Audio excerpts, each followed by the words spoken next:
Bem-vindos às notícias no Jornal da Noite. O Conselho Constitucional validou hoje os resultados das quintas eleições autárquicas em 52 municípios. Devido a várias irregularidades verificadas em Marromeu, o Conselho Constitucional invalidou os resultados, o que implica a realização de uma nova eleição. Passavam 15 dias após a votação, quando a Comissão Nacional de Eleições encaminhou a 25 de outubro os resultados das quintas eleições autárquicas ao Conselho Constitucional. 20 dias depois, este órgão de soberania veio pronunciar-se publicamente sobre os resultados, mas com algumas surpresas. O Conselho Constitucional proclama eleitos os membros das 52 Assembleias Autárquicas, os cidadãos constantes das listas em anexo ao presente acórdão, que aqui se dão por integralmente reproduzidos para todos os efeitos gerais. Cidadãos eleitos nas eleições autárquicas de 10 de outubro de 2018, a excluir das competentes listas editais de candidatos eleitos. A Assembleia Autárquica da cidade de Maputo, folhas 495. Ismael José Manuel Nhancucua, número 20 do edital efetivo. Armando Augusto, número 22 do edital efetivo. Ismael Kassam, número 24 do edital efetivo. E Rui Afonso Monona, número 4, suplente, constante do mesmo edital. Assembleia Autárquica da cidade da Matola, folhas 478. Silvério Pedro Eugênio Samuel, número 1 do edital efetivo. A Assembleia Autárquica de Xai-Xai, no folhas 460, Mozinho Gama Gundurujo, número 1 do edital efetivo. A Assembleia Autárquica da cidade de Tete, folhas 404, Ricardo Federico Francisco Tomás, número 1 do edital efetivo. E não só alguns nomes de listas de candidaturas que foram invalidados. Há autarquias onde o Conselho Constitucional considera ter havido graves irregularidades que influenciaram os resultados, por isso decidiu chumbar o apuramento feito pela CNE. Não valida a eleição realizada na autarquia da Vila de Marromeu e nos termos do número 1 do artigo 144 da Lei 7/2018, de 3 de agosto, anula a eleição ocorrida nas mesas de votação com os códigos seguintes: Escola Primária, 25 de junho, 107-12701, 207-12703, mesa 3, 07-12705, mesa 4, 07-12706, 5, mesa 5, 07-12707, mesa 6, 07-12708, 2, Escola Samora Machel, mesa 7, 07-13002, mesa 8, 07-130-03. O Conselho Constitucional não falou da polêmica havida nos resultados da Matola, onde presume-se que tenha havido 3 editais com resultados diferentes sobre a mesma votação. O Conselho Constitucional considera que o pacote eleitoral aprovado este ano é um retrocesso a avaliar pelas irregularidades que levaram à invalidação de algumas candidaturas. Contudo, este órgão soberano sugere a criação de um código eleitoral. Republicada pela Lei nº 10/2014. Hermenegildo Gamito aproveitou o momento de validação dos resultados das autárquicas para deixar o pensamento do Conselho Constitucional sobre as leis que conduziram as eleições deste ano. As mesmas realizadas sob a égide da Lei 7/2008, de 3 de agosto, que, no entanto, representou um retrocesso face ao pacote eleitoral aprovado em 2014, o que teve como consequência o indeferimento de algumas candidaturas, facto que a opinião pública atribui não ao legislador, mas à má vontade dos aplicadores da lei, máxima do Conselho Constitucional. A lei eleitoral vigente não permite a substituição de qualquer candidato por outra pessoa fora da lista, mesmo em caso de rejeição por inelegibilidade, morte ou desistência, a não ser por suplentes, esgotados estes, a lista não subsiste. O presidente do Conselho Constitucional defende uma reflexão sobre os prazos para apresentar reclamações e diz haver lacunas também por parte dos partidos, porque desconhecem detalhes das leis, daí que sugere formação a quadros das formações políticas. O facto, combinado com deficiências na formulação de algumas normas, dificulta a sua interpretação e aplicação pelos diversos atores dos processos eleitorais. Impõe-se, por isso, a necessidade urgente de se caminhar para uma melhor sistematização e uniformização da legislação eleitoral no seu conjunto, através de um código eleitoral.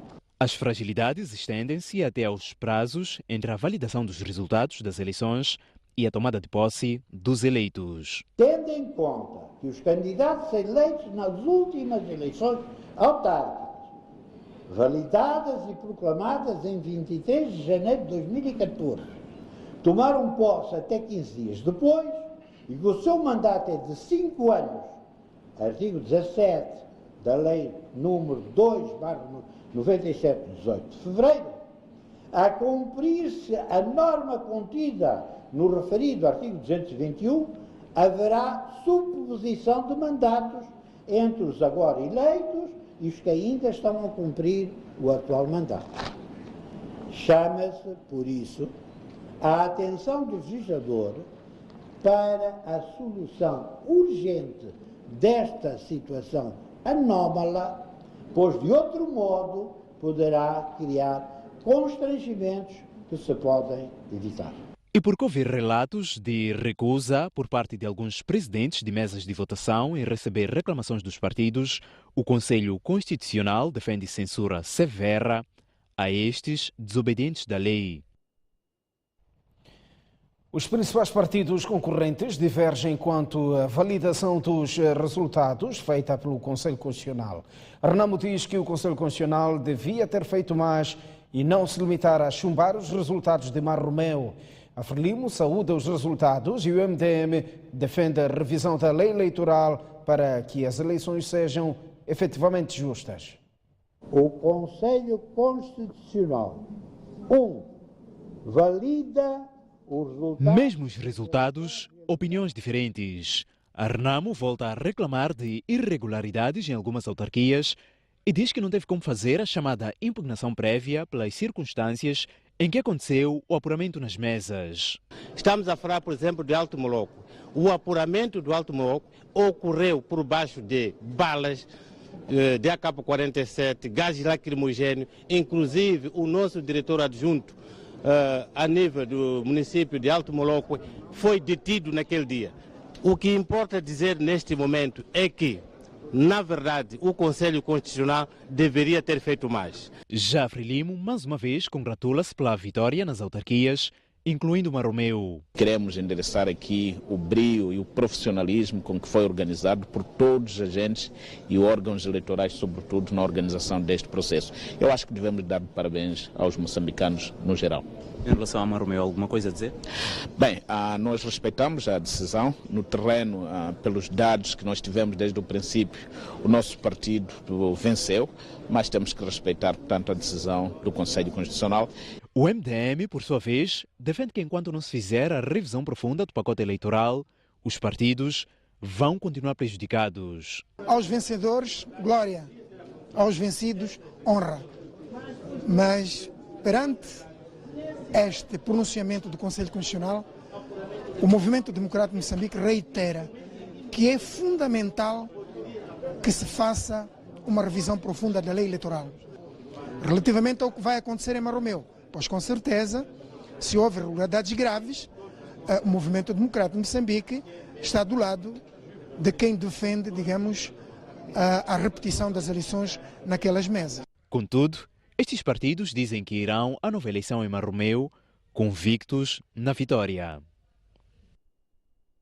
O especialista Guilherme Bilana reagiu ao anúncio do Conselho Constitucional. Acompanhe. A anulação ou a não validação da eleição de uma autarquia constitui a sanção mais drástica que ela estabelece, portanto, porque, de contrário, como tem sido habitual, podiam ter sido anuladas eleições apenas ao nível de cada mesa de voto ou de cada assembleia de voto. Mas neste caso vertente foi uma anulação da eleição em toda a autarquia, uma vez que os resultados, portanto, a serem considerados, portanto, as 8 mesas que foram anuladas, os seus resultados podiam, a serem considerados, podiam trazer a modificação ou alteração na posição dos concorrentes, tanto da Frelimo, do MDL e da Renamo, uma vez que a diferença de votos entre a Frelimo e a Renamo praticamente é de 500 votos, pelos dados apurados do Prometo Geral da Comissão Nacional de Eleições. E 520 votos é um número que é relativamente inferior, portanto, a serem, portanto, das 8 mesas de voto que foram anuladas, e a repetição da eleição ela deve acontecer no segundo domingo, depois de conhecida a decisão, e a decisão foi hoje, e julgo que até dia 25 de novembro teremos portanto, a fixação de uma nova data para a eleição, e que essa deve ser feita pelo Conselho de Ministros sob proposta da CNE, da Comissão Nacional de Eleições. A empresa de eletricidade de Moçambique viu-se obrigada a cortar o fornecimento de energia elétrica. A Direção Provincial da Saúde da Zambésia, devido a uma dívida na ordem de pouco mais de 4,5 milhões de meticais. A situação está a comprometer o normal funcionamento da instituição. Computadores desligados, gabinetes abandonados, é o que se pode descrever na Direção Provincial da Saúde na Zambésia, depois do corte de energia pela empresa Eletricidade de Moçambique. A direção reconhece a dívida que tem com a EDM e faz saber que neste momento já foram requisitados os valores para efeitos de pagamentos.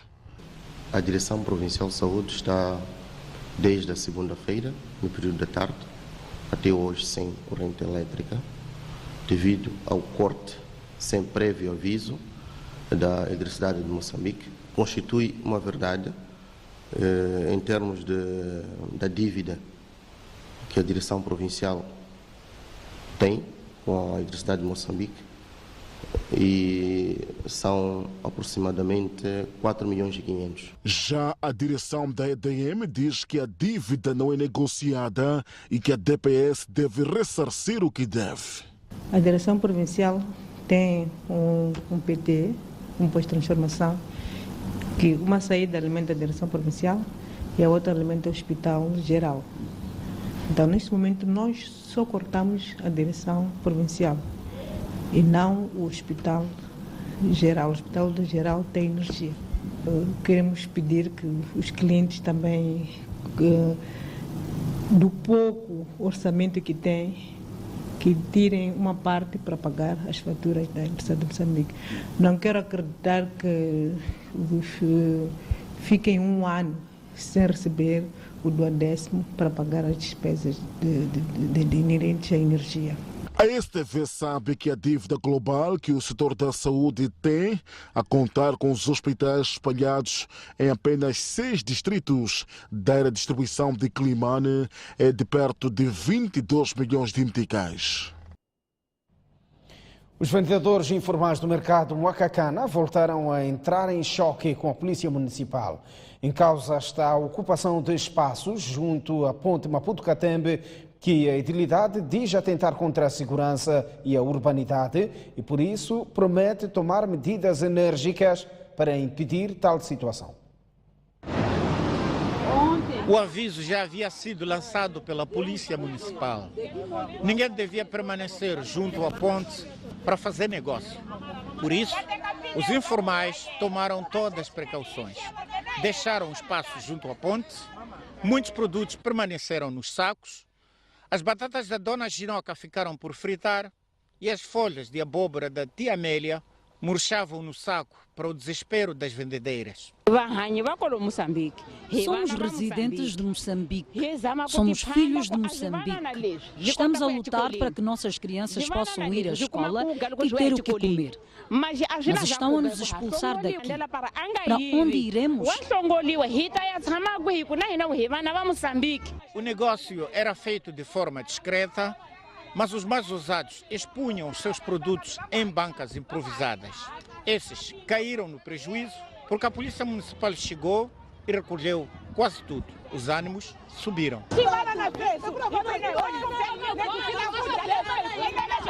Mas por que estão os vendedores de volta ao mesmo local de onde saíram após acordo com o município há poucos meses?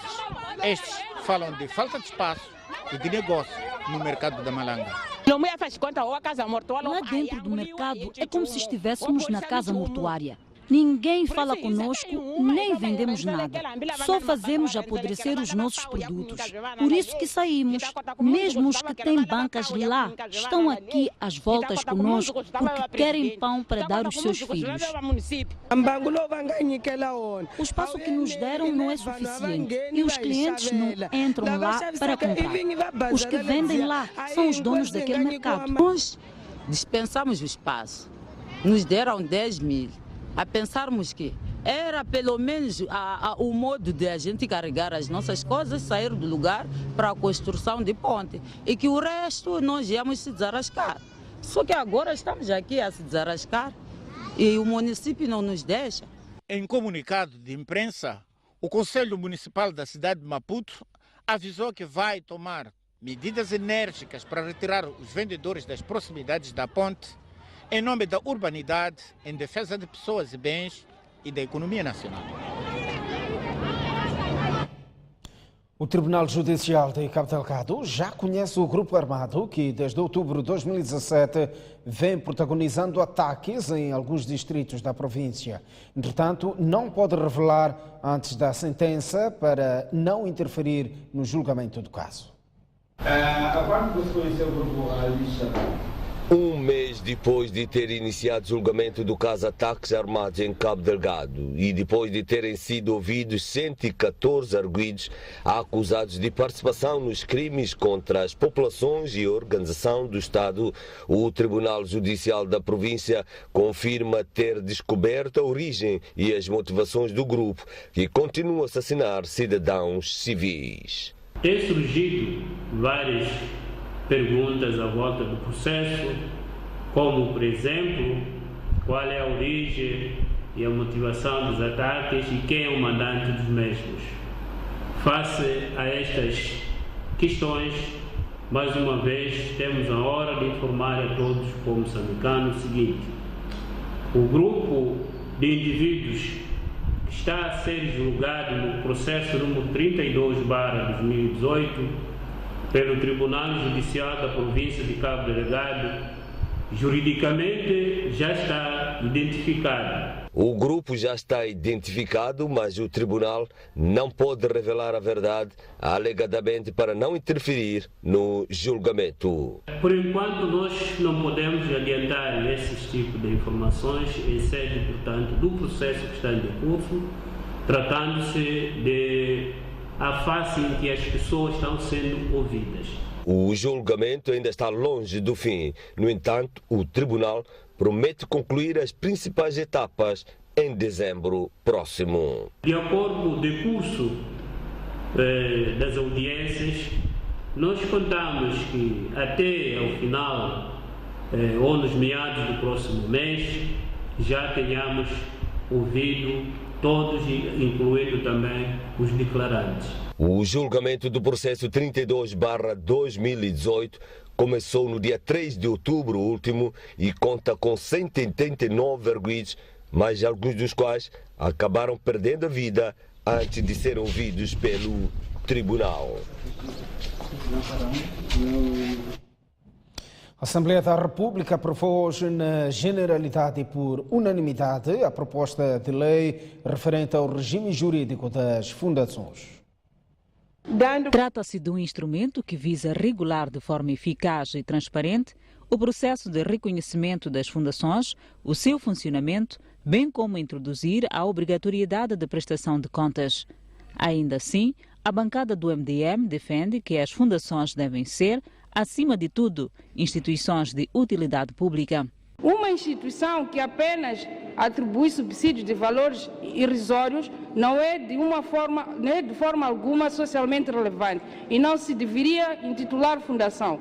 Por isso, a bancada parlamentar do MDM, minha bancada, entende que as fundações têm de ser socialmente relevantes. Defendemos uma maior transparência do setor porque a meritória atividade cultural, científica, social e filantrópica desenvolvida pelas fundações não pode ficar ensombrada por suspeitas de corrupção. Apesar dos consensos que marcaram a aprovação do regime jurídico das fundações, a Renamo alerta para o risco de as fundações serem usadas para servir interesses contrários à lei. A bancada parlamentar da Renamo espera que o Estatuto de Utilidade Pública para as fundações não seja para drenar dinheiro para fins não previstos na Constituição da Fundação, como assistimos em certas organizações, associações e pseudo-fundações nacionais em momentos eleitorais ou na criação da burguesia nacional. Por sua vez, a Frelimo diz que o instrumento vem preencher um vazio legal na regulação das fundações. A proposta de lei ora em debate vem em boa hora preencher um vazio legal, pois estando esta proposta de lei a ser regulada pelo Código Civil aprovado em 1966 e havendo lacunas que se refletem principalmente na instrução do processo, assim como no processo de fiscalização, mostrava-se necessário avançar com o regime jurídico das fundações. O Parlamento também apreciou a proposta de lei que cria o Sistema Nacional de Qualidade. Na apresentação do documento, o ministro da Indústria e Comércio explicou que a proposta vai melhorar a qualidade dos bens e serviços no país. Com a aprovação desta proposta de lei, esperamos, entre outros resultados, o aumento de laboratórios acreditados e empresas certificadas com vista ao fortalecimento no mercado nacional de bens e serviços com qualidade, assim como o aproveitamento das oportunidades existentes de exportação e produtos nacionais. O Governo desafiou hoje os gestores dos órgãos de informação a discutirem de forma aberta e profunda o pacote legislativo da comunicação social. O desafio foi lançado na manhã desta quarta-feira em Maputo pelo primeiro-ministro na abertura do seminário de harmonização do pacote legislativo da comunicação social. Estamos esperançados que durante este evento irão debater com necessária abertura, franqueza e profundidade matérias relacionadas com as propostas de revisão das leis de imprensa e da radiodifusão, bem como da proposta de introdução da carteira profissional de jornalista. Os consensos a serem aqui alcançados irão certamente concorrer para a melhoria do quadro legal e contribuir para o desenvolvimento do setor da comunicação social, tendo em conta a atual conjuntura socioeconómica nacional e internacional. O presidente do Conselho Superior da Comunicação Social defendeu que a aprovação das propostas deve avançar. Penso que não há mais motivos para não se aprovar o pacote. O governo deve também ser célere, porque esta Assembleia da República tem agora a sua penúltima sessão.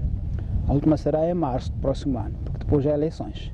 Então não seria bom o governo deixar esse pacote transitar para outro governo. É preciso que haja instrumentos, instituições que possam garantir que o que é aprovado é seguido e quem viola é castigado, é punido. Já a diretora do Gabinfo garantiu que o documento será submetido ainda este mês para apreciação e aprovação do governo. Não vai transitar. Nós já temos, em termos de calendário de submissão, esta proposta de lei vai ser submetida ao governo este mês de novembro. Assim que terminarmos a harmonização, vamos limpar o documento e ele vai ser submetido ainda este mês de novembro ao Governo. Acreditamos que a sua aprovação até dezembro será efetiva e vamos submeter depois à Assembleia da República. O debate da legislação para a comunicação social é organizado pelo Gabinete de Informação em parceria com o MISA Moçambique e o Sindicato Nacional de Jornalistas. O Sindicato Nacional de Jornalistas e o MISA Moçambique defendem que o novo pacote legislativo deve deixar claro que o jornalismo é exercido por jornalistas e não por curiosos. Entretanto, os gestores de mídia estão expectantes em contribuir para a aprovação das leis. Com o lançamento do novo debate, o secretário-geral do Sindicato Nacional de Jornalistas lembra que o pacote legislativo não visa controlar os órgãos de informação e muito menos os jornalistas. Precisamos destes instrumentos, não para se controlar os jornalistas e os órgãos de informação, mas para se garantir que no país quem exerce a profissão é de facto jornalista. Por isso, Senhor Primeiro-Ministro, estamos aqui neste encontro convencidos de que desta vez será uma realidade. O presidente do MISA Moçambique destaca a liberdade de imprensa e a radiodifusão como os temas que devem merecer uma atenção especial durante os debates. Entre vários instrumentos, gostaríamos de salientar a necessidade de se tomar em conta as disposições da Declaração de Princípios sobre a Liberdade de Expressão em África, aprovada em 2002 pela Comissão Africana dos Direitos Humanos e dos Povos, e ainda a Carta Africana sobre a Radiodifusão, aprovada em 2001. Questões ligadas à regulação e ao tratamento a ser dado quanto aos crimes de abuso da liberdade de imprensa e contra a liberdade de imprensa devem fazer parte das nossas discussões neste seminário. Jeremias Langa, Fernando Lima, jornalistas e gestores do Grupo SOIC e da Média CUP, respectivamente, consideram que este é um momento ímpar para influenciar o Governo e a Assembleia da República na aprovação do pacote legislativo para a comunicação social. Nós, como Grupo SOIC, somos um grupo relevante, tendo em conta que temos televisão, 2 canais de televisão, temos um jornal diário e uma rádio, e portanto sentimos que somos uma parte fundamental na forma como podemos influenciar o processo de aprovação de legislação relevante neste setor. Portanto, estamos aqui neste sentido para garantir que aquilo que são os nossos interesses, entanto que todos os setores estão salvaguardados. Temos experiências do passado em que os atores do processo não foram devidamente auscultados na aprovação de instrumentos legislativos. Portanto, queremos garantir que esta situação não se repete. É preciso ter prudência porque os inimigos da liberdade de expressão e da liberdade de imprensa estão sempre à espreita e aproveitam estas alterações para impor restrições. E esta é a questão fundamental às liberdades constitucionais, mas também tem outros princípios extremamente importantes, nomeadamente da liberdade das empresas de atuar na área da comunicação social. Saímos a esta altura para uma curta pausa. Voltamos dentro de instantes com o melhor de informação. Até já.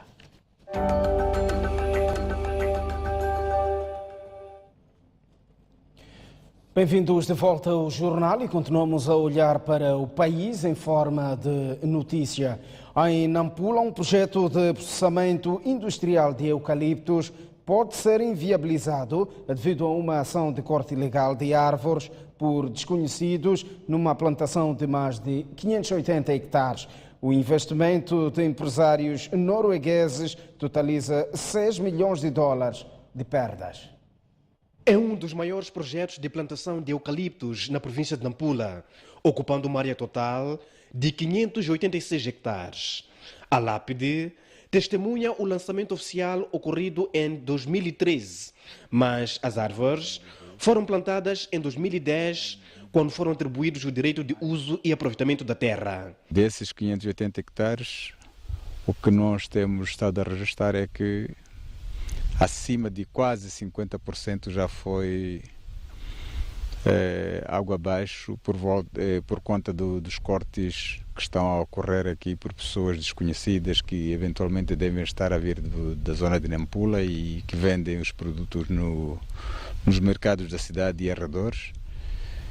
E estamos neste momento com um prejuízo na ordem de 6 milhões de dólares. Com esse prejuízo, os noruegueses retraíram o investimento e está em risco a instalação de unidades de processamento da madeira. Nós temos objetivos desde a produção de postes, temos a produção de estilhas, temos a produção de madeira serrada, temos a produção, por fim, a polpa de papel. Mas para tudo isso nós precisaríamos ter uma plantação que justificasse aquilo que é a quantidade de matéria-prima para podermos começar a colocar as indústrias. E a primeira indústria que iria acontecer aqui seria a indústria de estilhas, porque já com 12 anos era possível começarmos a colocar as fabriquetas e as indústrias que é para poder transformar. Nesta rusga realizada pelos Serviços Provinciais de Agricultura, contando com a Força Especial de Proteção de Recursos Naturais e outras unidades da PRM, foi possível apreender esta quantidade, mas os infratores não foram detidos. Presentemente, os envolvidos abandonaram os locais, então estamos a recolher o produto de uma maneira de desencorajar essas práticas. Para além de Nampula, a firma em causa tem plantações também na província do Niassa. A província de Inhambane vai, num futuro breve, estar a 100% coberta por agências bancárias, com o lançamento esta quarta-feira da primeira pedra para a construção de uma agência do BCI no distrito de Funhalouro. A iniciativa enquadra-se no programa Um Distrito, um Banco, lançado em agosto de 2016 pelo chefe de Estado, Filipe Nunes.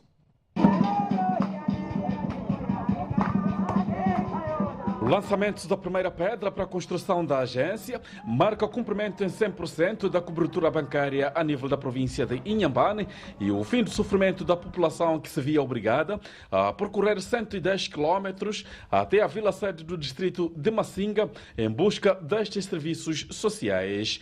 Foi uma cerimónia que juntou centenas de pessoas, com a presença dos membros dos governos provincial e distrital, para além dos detentores do projeto e agentes econômicos. Todos os distritos até 2019 terão uma agência bancária. Lançamos este programa conscientes dos desafios associados à atual crise econômica mundial que está a afetar Moçambique, mas moçambicanos não podem acomodar-se aos choques e ignorar que nós temos vida.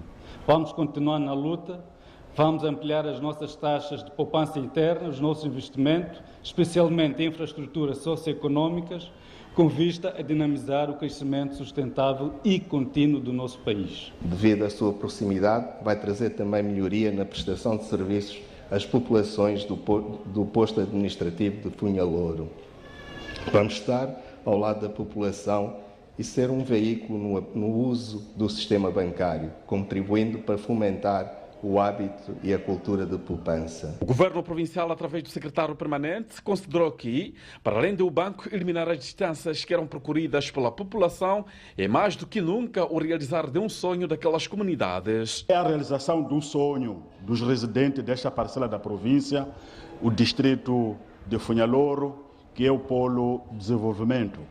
Por isso, é necessário que juntos, sem distinção de sexo, religião, raça, cor partidária, assumamos claramente o compromisso de tudo fazer para que se concretize o projeto de construção deste banco com a qualidade desejada e que se cumpra com os prazos estabelecidos para que até próximo ano tenhamos o banco em funcionamento e a cobertura bancária no distrito da nossa província de Inhambane esteja em 100%.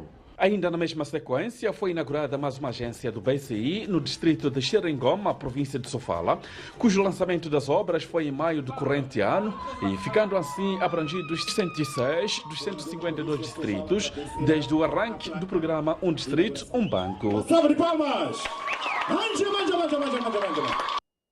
Vamos olhar o mundo. Iniciou ontem o julgamento de El Chapo, um dos maiores narcotraficantes do século XX. El Chapo arrisca-se a ser condenado a uma pena perpétua. Trata-se do julgamento do El Chapo, maior traficante de drogas depois de Pablo Escobar, morto em 1993. O mexicano Joaquín Guzmán é acusado de tráfico de droga, lavagem de dinheiro e de 33 homicídios. O procurador descreveu-o como o maior criminoso do século XX. El Chapo, de 61 anos, arrisca-se a ser condenado à prisão perpétua.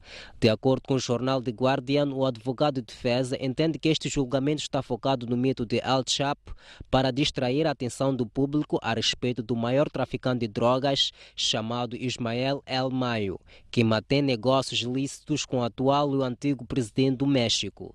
O porta-voz do presidente cessante do México, Enrique Nieto, reagiu às acusações, tendo-as considerado falsas e difamatórias. Estima-se que o julgamento dure 4 meses e que o aparato de segurança montado durante este período possa custar 50 milhões de dólares aos cofres dos Estados Unidos. El Chapo fugiu por 2 vezes de prisões de alta segurança, tendo sido detido em 2017 no México e extraditado para Estados Unidos.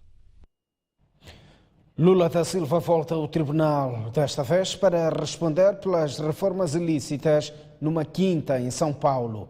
Em troca, Lula teria facilitado contratos entre empresas construtoras e a empresa brasileira Petrobras. A justiça brasileira não dá descanso ao antigo presidente do Brasil, Lula da Silva, que se encontra a cumprir uma pena de 12 anos e 1 mês de prisão. Esta quarta-feira espera-se que Lula da Silva compareça a um tribunal da cidade de Curitiba para responder a novas acusações do processo Lava Jato.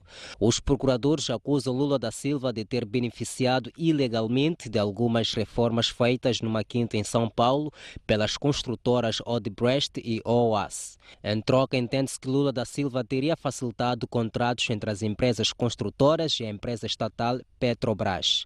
As reformas nos imóveis custaram 166 mil euros, de acordo com o Ministério Público Federal, citado pelo jornal Observador. Espera-se protestos do Partido dos Trabalhadores e movimentos sociais na sede da Polícia Federal em Curitiba, onde Lula está preso. Mais um intervalo à vista, mas antes o está tempo para as principais cidades moçambicanas. Amanhã a capital do país irá registrar uma máxima de 31 graus e uma mínima de 19, 30 graus de máxima para Xai-Xai, 17 de mínima. Inhambane também, 30 de máxima e 21 de mínima. No centro do país, 37 graus de máxima para Tete, 20 de mínima, 30 graus de máxima no Chimoio e 14 de mínima, 30 de máxima para Beira e 22 de mínima. Climane terá uma máxima de 32 graus e uma mínima de 20. Já no norte do país, 27 graus de máxima para Lixinga e 15 de mínima, 30 de máxima em Pemba e 21 de mínima. Nampula, 33 de máxima e 20 de mínima. Até já. Esta previsão do tempo é-lhe oferecida pela Índico Seguros.